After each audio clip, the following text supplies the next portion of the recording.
While we are grateful to all the brave men and officers for the events of the past few days, we should, above all, be very grateful to Almighty God, who gives us victory.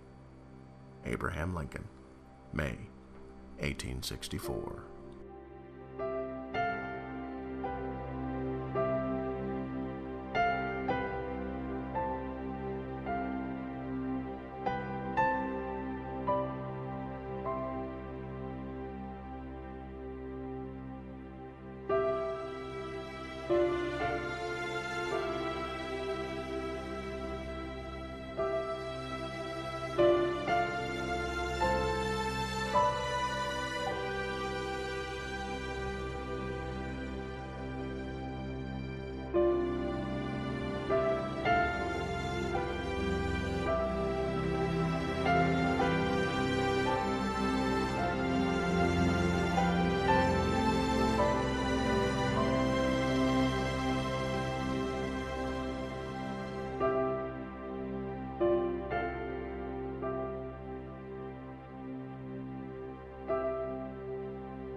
I was born and raised in on a farm in Colorado, western Colorado.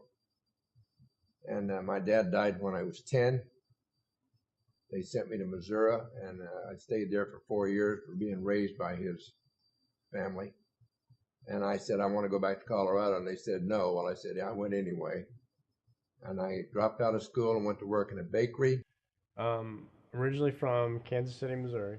I was about 10 years old, and I have two cousins that at the time they were graduating college, and they were both, and at that time I didn't know a lot about the military, but they graduated college. They at that time got commissioned as officers and in the Marine Corps. And when I seen them in their dress whites, that's what I knew that's what I wanted to do. I wanted to be a Marine ever since then, ever since I seen that and seen them in that uniform with their sword. That's what I wanted to be. I was living in Cincinnati, Ohio, working for the welfare department, going nowhere. I wanted to travel. I wanted to meet people.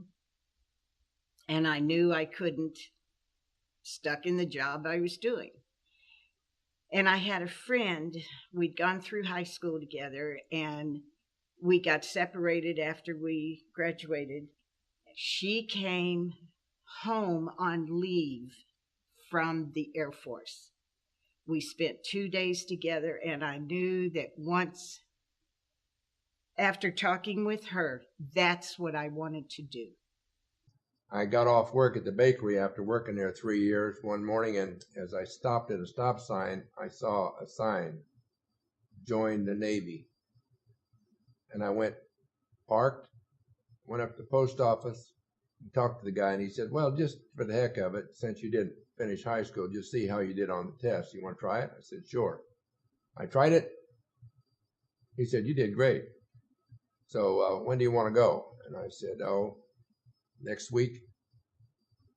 And he said, next Monday. I went to Denver, Colorado with 10 other men, and I was the only one that passed the physical in 1952.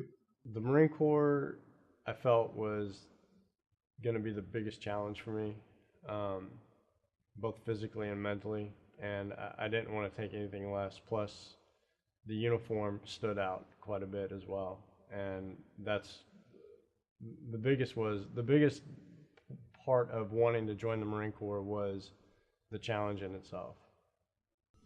The one thing that all the men in that fighter group had in common was they all had their military training, flying training, at Tuskegee Army Airfield. Ergo, the name. We chose to name this group after Tuskegee Institute, or the Tuskegee Airmen. And that was not until 1972, 27 years after the war ended. But the term is now used. It's used going back to the very first pilots, black pilots. They refer to Tuskegee Airmen.